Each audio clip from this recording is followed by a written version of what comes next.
There's a story I once heard about a man who spent years building a bridge. Not a literal bridge, a metaphorical one. Every morning, he'd wake up before sunrise, lace up his boots, and go back to the site. The work was hard. Most days he was alone. He was laughed at, ridiculed. Storms came, floods washed away months of effort. But every morning he came back and laid one more stone. And when asked why he kept going, his answer was simple: because there's someone on the other side who needs to cross. That is the power of purpose. When we talk about developing an unbreakable positive mental attitude, most people start by thinking it's about staying cheerful, looking on the bright side, or repeating affirmations, but those are the outcomes, not the foundation. If we want to talk about building something unshakable, something that holds strong under pressure, we have to start deeper. We have to begin with the question, why? Why do you get out of bed in the morning? Why do you choose to keep moving forward even when it's hard? Why does it matter that you don't give up? Most people don't know. Not really. They might say for my family or for my job or because I have to, but that's not purpose, that's obligation. An obligation might keep you going for a while, but it won't make you resilient. Purpose does. Purpose is the reason you want to show up, not the reason you have to. And it's that want to, that deep inner drive that gives rise to a mental attitude no setback can defeat. People with unbreakable positivity don't see life through rose-colored glasses. They see it fully, the pain, the uncertainty, the disappointment, and still choose hope. Still choose progress, still choose to believe there's something worth fighting for. But they don't make that choice because it's easy. They make it because they know their why. Think about a time when you were completely lost, mentally, emotionally, maybe even spiritually. And now think about what helped you find your way back. I promise you it wasn't a quote on the internet. It wasn't some surface level motivational video. It was something or someone that reminded you of your reason, something that reconnected you to meaning. That's the core of positive attitude, meaning. We confuse positive thinking with denial, but positivity isn't denying reality, it's choosing how to respond to it. And our ability to choose to respond, not react, comes from a sense of direction. That direction is purpose. And there's a reason that in the most grueling military training in the world, like Navy SEAL Bud/S, they don't just test physical strength, they test the why. Because once your body is done, it's your mind that has to carry you. And the mind can't carry you far without a reason. The recruits who quit didn't suddenly become weak, they lost their why. The ones who stay, who push past what looks humanly possible, they've anchored their pain to purpose. A purpose-driven mind reframes struggle. When we know why we're doing something, discomfort becomes part of the process, not a sign to stop. Just like a mother endures labor, not because she enjoys pain, but because she knows what's on the other side. That's not toxic positivity. That's clarity. That's power. I remember talking to a teacher in an inner city school who was chronically underfunded, overwhelmed, and constantly dealing with systems that seemed designed to fail, and yet she smiled every morning. She found joy in the smallest breakthroughs. When I asked her how she stayed so positive, she said, "Because I teach him," and pointed to a boy in the back who just weeks earlier had been labeled unreachable. She had found her why in a sea of reasons to give up. That's what keeps people going. That's what makes a mental attitude bulletproof. If you want to develop a truly unbreakable, positive mental attitude, you have to stop chasing motivation and start chasing meaning. Motivation is unreliable. It comes and goes with the weather. But meaning roots you. It reminds you who you are and what you're fighting for. The good news is that purpose isn't something you're born with or without. It's something you uncover. And the way to uncover it is to ask better questions. Not what do I want to achieve, but what problem am I willing to struggle for? Not what makes me happy, but what makes me come alive even when it's hard. Because the truth is, what makes us come alive rarely comes easy. And the things worth having rarely come without resistance. Your purpose might not be grand or glamorous. It might not be what society puts on a billboard. It might be as quiet as showing up for your little brother. As humble as helping someone learn to read. As steady as building a business that puts people first. But whatever it is, once you know it, you'll have something no challenge can take from you. Direction. When life hits, and it will, the people who bend and break are the ones who are walking without direction. But the ones who rise, the ones who find light in the middle of chaos, are the ones who remember their reason. They may get knocked down, but they don't stay down, because they're not just standing for themselves, they're standing for something. We all want to feel positive, hopeful, strong, but positivity isn't a feeling, it's a choice born out of clarity. And clarity begins with why. So if you want to develop a mental attitude that doesn't crumble in the face of uncertainty, that doesn't shatter when plans fall apart, don't start by trying to think happy thoughts. Start by asking yourself why it matters that you keep going. Who are you doing this for? What future are you helping build? What cause are you tied to? Because once you know that, truly know it, you won't have to force a positive mindset. You'll become it. There's a fundamental misunderstanding about failure that quietly undermines our ability to grow. We've been taught, consciously or not, that failure is something to be avoided, something shameful, a mark of weakness. But what if that's the wrong lens entirely? What if failure isn't the opposite of success, but the raw material it's made from? I met an entrepreneur once who had started 4 companies and watched 3 of them collapse. One failed in its first year. The second crumbled due to a flawed partnership. The third made it to market only to be outpaced by a faster, leaner competitor. And yet, when you spoke to him, there wasn't a trace of bitterness in his voice. There wasn't even regret. In fact, he called those failures the tuition I paid to learn how to build something real.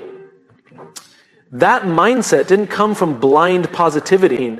It came from a decision, the decision to redefine failure. When we're young, we're rewarded for getting it right. The gold star, the A+, the praise. We learn that success equals approval. And so we grow up terrified of getting it wrong. But here's the truth that no one tells us early enough. If you're doing anything meaningful, anything worth your energy, your heart, your life, you will fail along the way. It's not a flaw in the journey, it is the journey. The people we admire most didn't get there by avoiding mistakes. They got there by refusing to be defined by them. Look at anyone who's done something impactful. A leader, an artist, a builder, a parent. And beneath their story is a pattern of falling down and getting back up. Over and over again. And here's the powerful distinction. They didn't see those moments as defeat. They saw them as instruction. Failure is not the end, it's feedback.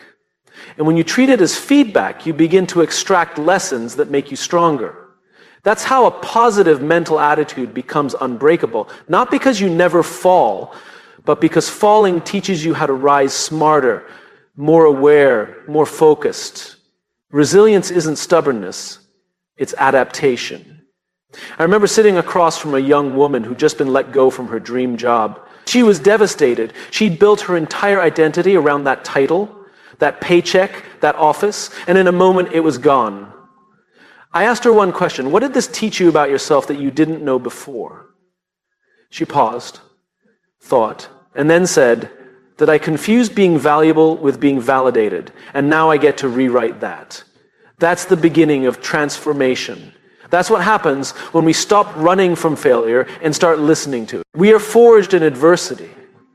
It's uncomfortable, it's messy, and sometimes it's humiliating. But growth doesn't happen on the mountaintop, it happens in the valley. When you're not sure if you can take another step, but you do anyway, that's where the shift happens.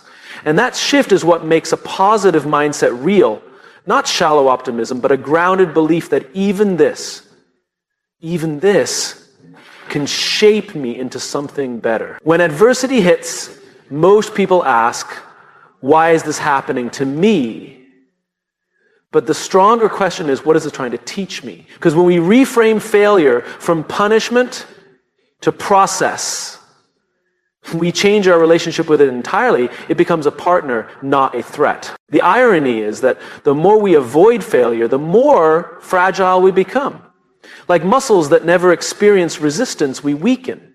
But when we embrace challenge, not recklessly but intentionally, we build strength, mental strength, emotional durability.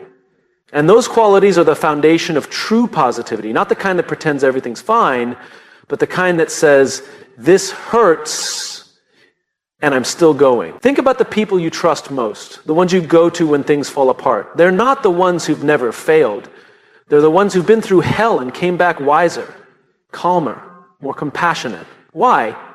Because adversity has a way of sanding down ego and sharpening perspective. It makes you more human, and being deeply human is where real strength lives. In one of the worst years of my life, when everything I had built professionally fell apart, I remember waking up with this crushing sense of failure. Not just that I had failed, but that I was a failure. That's a dangerous conflation, and one we all fall into.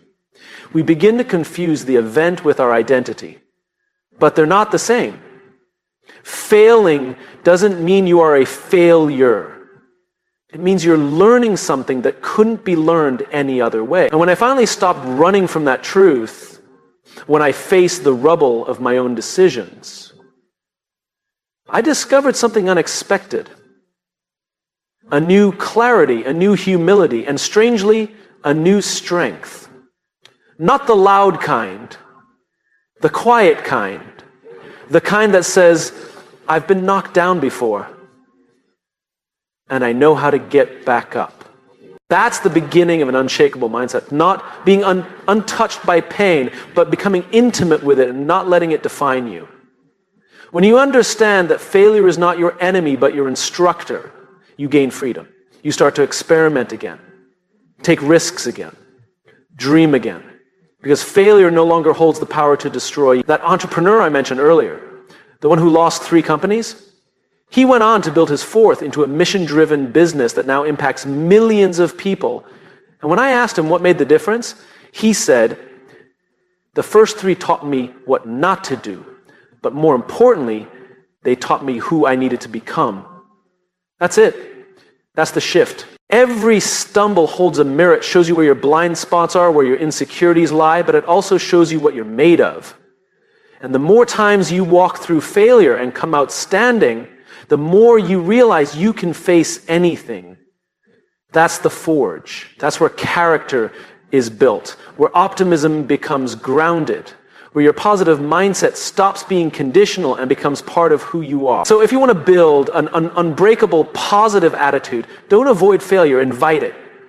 Learn from it, grow through it, let it break what needs to be broken, your ego, your assumptions, your illusions, and let it refine what needs to remain. Your courage, your integrity, your why. Because in the end, failure isn't something to fear, it's something to thank. There's a moment in everyone's life where they think they're the problem. They're trying their best. They're staying disciplined. They're saying the right things, doing the work, reading the books, and still they're stuck, frustrated, worn down in the edge of burnout. And in that silence, a dangerous idea creeps in. Maybe I'm just not good enough. But most of the time, it's not them. It's the room they're standing in. It's the people around them. It's the conversations they're absorbing without realizing it. The truth we don't hear often enough is this: your environment is either reinforcing your strength or eroding it. Your mindset is not just an internal project. It is built, challenged, and shaped by who you surround yourself with. If you want to build a positive mental attitude that holds up under pressure, you have to be radically intentional about your inner circle. There was a young man I mentored years ago, brilliant, talented, creative. He had a fire in him, that hunger to do something meaningful. But every time we met, he looked more exhausted. I'd ask him how his week had been, and he'd sigh. Not because of the work, but because of the people around him. Friends who mocked his ambition. Colleagues who tore others down just to feel powerful. A family that encouraged safety over passion. And one day I asked him a simple question. How do you expect to stay lit if everyone around you is pouring water on your fire? That was the moment he realized something profound. Positivity is not sustainable in isolation. It needs reinforcement.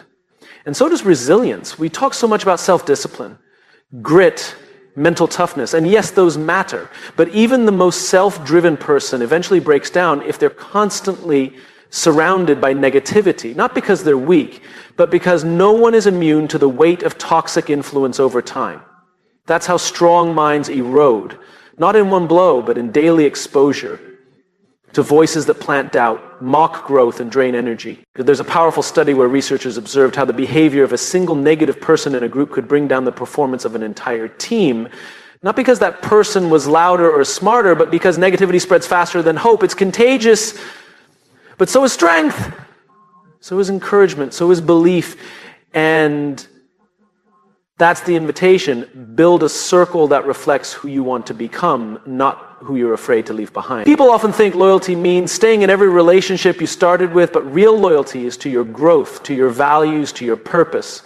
The truth is, not everyone can go with you. And that's hard, especially when it's people you've known for years. But if someone is constantly undermining your progress, with sarcasm, with doubt, with silence when you need support, you have to ask yourself, is this connection helping me become more of who I am or less? You don't need 100 people in your corner. You need a few real ones. The ones who challenge you when you're making excuses, who remind you what you're capable of when you forget, who see the person you're becoming and speak to that version of you, even when you're not there yet. One of the most powerful moments in any person's growth journey is when they realize that energy is more important than approval, that you don't need everyone to agree with you, like you, or even understand you, but you do need people who energize you. Because energy builds momentum, and momentum builds belief. I worked with a CEO once who was struggling to lead with vision. Every strategy session felt flat. Every bold idea was met with resistance. His executive team, though brilliant, had become a culture of caution. We can't do that. That's not how it's done. It's too risky. And I asked him, what would happen if you changed the room, not just the plan? So he did. He brought in new energy, new minds, people who weren't afraid to ask what if. Within a year, that company had not only grown, but had rekindled something more valuable than profit, purpose, sometimes the breakthrough. Isn't a new tactic. It's a new table. Look around your life. Who do you spend the most time with? What are those conversations doing to your mindset? Are you being pulled forward or held in place? Are your ideas being nurtured or mocked? Are your values being affirmed or slowly compromised? You can't build an unbreakable positive attitude while staying surrounded by people committed to seeing the worst. It's like trying to stay dry in a downpour while standing still. You either move or you get soaked. This doesn't mean cutting people off harshly or turning cold. It means recalibrating proximity. You can still love people from a distance, still care about them, but your mental environment is sacred. If you want to lead, if you want to grow, if you want to remain strong in the storms of life, then you need voices around you that protect your fire, not extinguish it. Find people who remind you of your why, who speak life when you doubt yourself, who celebrate your wins and hold you up in your losses, who don't just agree with you but challenge you in a way that sharpens, not shames. Those are the people who help build something unshakable inside you. Because it's not just what they say, it's who they are. Their presence reminds you of who you are. We become like the people we spend the most time with, not immediately, but inevitably. That's not a cliche, that's neuroscience. Mirror neurons, emotional resonance, culture. And if that's true, then the single greatest investment you can make in your mindset isn't just what you read or what you say to yourself, it's who you allow into your daily orbit. You want to develop a mental attitude that doesn't bend under pressure. Build it on purpose. Reinforce it with people, because a strong mind in a toxic space will always lose to time. But a mind that is surrounded, supported, and seen, that's the kind of strength that lasts. There's a voice that speaks to each of us every single day. It starts the moment we wake up. Sometimes it whispers, other times it shouts, but it's always there in the background of our thoughts, shaping how we see the world and how we see ourselves. That voice is the story we tell ourselves. And here's the truth most people miss. Your attitude doesn't begin with your circumstances. It begins with your story. Most people believe their mindset is a reaction to the world around them. That if life is good, they'll feel strong. If things go wrong, they'll feel weak. But that's not how it works. Our thoughts, our focus, our outlook, all of it starts with the meaning we assign to what's happening. Two people can go through the exact same situation and walk out of it with completely different mindsets. Why? Because they told themselves two different stories. I remember sitting down with a leader who had just experienced a massive professional setback. A product launch had failed, a partnership dissolved, the company's stock took a hit. Everyone was expecting him to spiral. But he was calm, clear, focused. I asked him, how are you not shaken by all this? He smiled and said, because I'm not telling myself this means I'm doomed. I'm telling myself it means something's breaking, so something better can be built. He wasn't in denial. He wasn't ignoring the facts. He had simply chosen the lens through which he viewed the facts. And that choice changed everything. Because when you control the narrative, you reclaim the power to respond instead of react. We've all experienced moments when life catches us off guard. A relationship ends, a door closes, a plan fails. And immediately the voice starts, I'm not enough, I always mess up. This is just like before. These stories aren't always logical, but they're deeply emotional. And if we're not careful, we start to live as if they're true. But they're not. They're just stories. And stories can be rewritten. One of the most dangerous things we do is confuse our thoughts with the truth. Just because you think something doesn't make it real. Just because you feel hopeless doesn't mean you are. Just because a voice says you're stuck doesn't mean there isn't a path forward. The power lies in stepping back, pausing long enough to ask, is this story helping me or harming me? I met a young woman once who had been through an incredibly difficult chapter in her life. She had lost her job, her home, and was struggling with anxiety. Every morning, she'd wake up and tell herself, I'm failing. That was her inner monologue, over and over again. Until one day, she asked herself, what else could this mean? And she realized maybe this wasn't failure. Maybe it was a transition. Maybe this was the uncomfortable middle between what had ended and what hadn't yet begun. That small shift didn't change her situation overnight, but it changed her. And eventually, she rebuilt, not just her life, but her sense of self. The stories we tell ourselves shape the limits we place on ourselves. If you believe you're powerless, you won't act. If you believe you're not worthy, you won't try. If you believe the future holds nothing for you, you'll stop walking toward it. But here's the beautiful part. Belief is not fixed. It's chosen.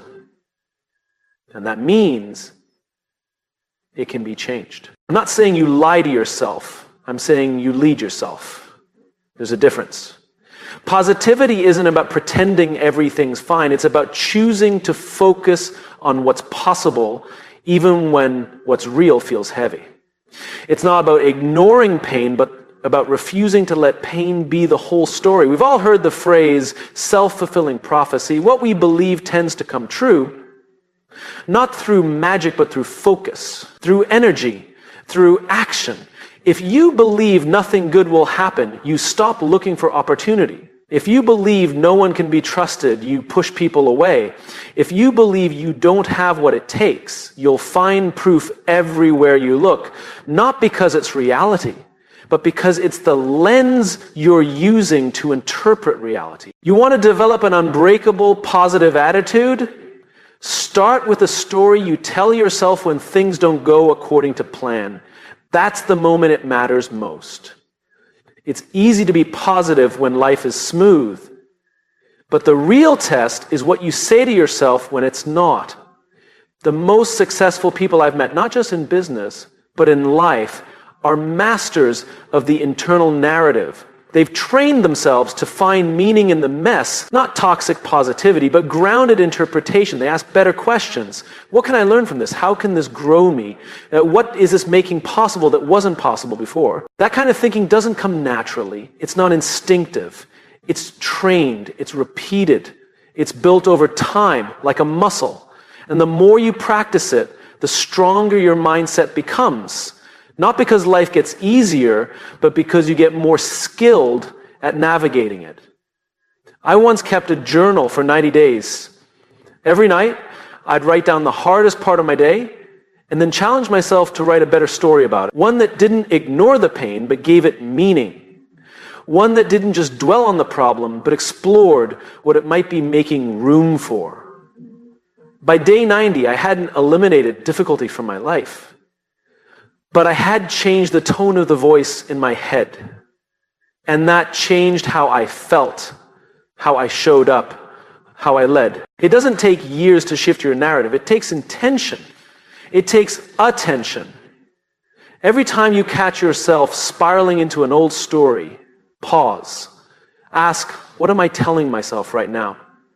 And then ask, is there a better way to see this that still honors the truth but fuels growth instead of fear? This isn't about motivational slogans. This is about psychological ownership. Because when you own the story, you own your strength. And when you own your strength, you step into a mindset that isn't reactive. It's resilient. That's how a positive attitude becomes unbreakable. Not because you're untouched by hardship, but because you refuse to be defined by it. Because no matter what happens to you, the story you tell about it remains in your hands.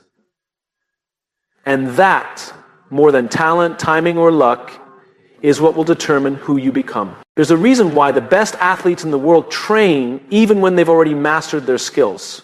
Why the most respected leaders still wake up early, journal, or reflect, even after decades of success. It's because they understand something most people miss. Greatness isn't a goal, it's a rhythm, a way of life. And the same is true for a positive mental attitude. It's not something you have, it's something you do. Most people treat positivity like a personality trait. She's just naturally optimistic. He's just a happy person. But that's not how it works. Positivity isn't luck. It's not DNA. It's not a switch you flip once and never touch again. It's a discipline, a commitment you make every single day, especially on the days when you don't feel like it. Especially on the days when life gives you every reason to give up on it. There was a soldier I once met who had returned from deployment and was struggling to adapt back to everyday life. Not because he didn't want to, but because his mindset had been shaped by years of survival, suspicion, constant alertness. He'd learned to scan for threats. He told me, even when nothing's wrong, I feel like something's about to go wrong. And what struck me was what he said next. So I started training my brain the same way I train my body. I sit down every morning and write down 3 things that are going right. Not perfect, just right. I don't always feel like it, but I do it anyway. That wasn't sentiment, that was structure. A man rebuilding the way he thought, 1 page at a time. That's what daily discipline looks like. And if someone who has seen the worst of the world can train himself to look for the best in it, so can we. The problem isn't that people don't want to be positive, it's that they expect positivity to show up for them instead of being something they show up to. And then when it doesn't magically appear, they assume it's not for them. But the truth is, it was never about luck, it was always about consistency. We brush our teeth every day, not because our breath is terrible, but because we know that small habits prevent bigger problems. But when it comes to our thoughts, we just let them run wild. We wait until they spiral, until we're overwhelmed, until we're burned out. And then we try to fix it with a quote or a weekend off. But mindset doesn't work like that. Just like physical health, mental strength is built in micro moments. In the quiet decisions you make when no one's watching, in how you start your morning, how you speak to yourself after a setback, whether you give your energy to doubt or direction. I knew an entrepreneur who had built an incredible business. From the outside, he looked unstoppable, but privately, he struggled with crippling anxiety. And when I asked him how he handled it, he didn't talk about therapy or medication or some grand breakthrough. He said, every day I run. Not because I love running, but because it's the 1 hour a day where I remember that I can keep going even when it hurts. It's my proof. That stuck with me because he wasn't chasing motivation, he was training momentum. That's the difference. Too often we wait to feel good before we act, but if you only take action when you feel strong, you won't take action very often. Discipline means you choose to act regardless of the feeling, and that's what creates the feeling in the first place. You don't wait for positivity to strike, you generate it. And you do it by building rituals, habits, rhythms, simple practices that center you, ground you, and pull you back into alignment when life tries to shake you. They can look like 5 minutes of silence before the day starts, a short walk after a hard meeting, a text to someone who lifts your spirit, a gratitude note you write to yourself before bed. These aren't dramatic gestures. They're small, deliberate decisions that create mental resilience over time. Like compound interest, invisible in the short term, undeniable in the long term. The mistake many people make is thinking that if a practice doesn't feel powerful immediately, it must not be working. But that's like planting a seed and digging it up every day to check if it's grown. Real change is quiet. It happens in layers. It happens in repetition. And the people who develop a truly unbreakable mindset are the ones who trust the process long before the results show up. There's a story about a sculptor who was asked how he created such a beautiful statue out of a rough, solid block. He said, "I just chipped away everything that wasn't the statue." That's what daily discipline does to your mind. It chips away the fear, the doubt, the distraction, the noise, until what's left is something solid, grounded, steady. And no, this doesn't mean you won't have bad days. This doesn't mean you'll always be smiling or that everything will feel light. It means that even on the hard days, you have structure, a path, something to come back to when the wind picks up. Because positivity isn't about pretending the storm isn't real. It's about knowing you've built something strong enough to stand inside it. And here's the thing. The world needs people like that. People who don't just react to culture, but create it. People who walk into rooms and lift the atmosphere, not because they're pretending, but because they've trained for it. They've done the work. They've practiced the discipline of strength, optimism, and presence, even when it was inconvenient. So the question isn't, how do I stay positive when life is hard? The question is, what am I doing daily to make sure my mind is strong before the hard days even come? You won't always control the external chaos, but you can design your internal climate. And that starts with what you repeat, not just what you read. What you rehearse, not just what you react to. In the end, positivity is not a finish line. It's a way of traveling. And the way you travel, your posture, your perspective, your pace, is determined not by what you hope for once, but by what you commit to daily. That's the kind of mindset that can't be shaken.